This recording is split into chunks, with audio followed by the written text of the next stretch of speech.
Za rapidni rast i sočne velike krastavce pripremite ovo domaće gnojivo koje je izuzetno učinkovito i lako za napraviti.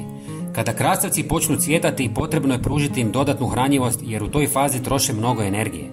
Na taj način plodovi će biti zdravi i puni okusa. Danas ćemo pripremiti organsku prihranu s 3 jednostavna sastojka koja sigurno već imate kod kuće. Ova smjesa neće samo hraniti biljke, nego će ih također štititi od gljivičnih bolesti i štetočina. Krastavci zahtijevaju sunčano mjesto i tlo koje dobro odvodi vodu.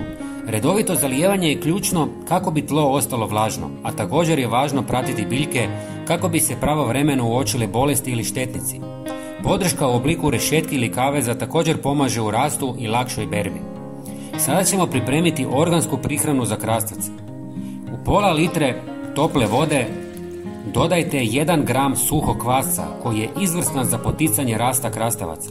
Kvasac je bogat hranjivim tvarima uključujući vitamine B kompleksa, minerale poput magnezija, cinka i željeza, te proteine koji potiču rast korijena i obogaćuju tlo. Sve dobro promiješajte dok se kvasac ne otopi u vodi. Zatim dodajte pola žlice šećera, koji osim što ubrzava fermentaciju, daje biljkama potrebnu energiju tijekom ključnih faza rasta i cvjetanja.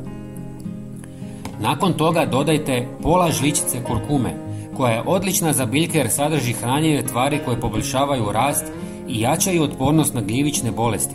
Kurkuma stvara zaštitni sloj na lišću i bogata je vitaminima C i E te mineralima poput kalija, mangana i željeza. Kurkumin, aktivni sastojak, ima antioksidativna svojstva koja su korisna za sve biljke. Ostavite smjesu nekoliko sati da se otopi, a zatim je razrijedite s još 2 litre vode.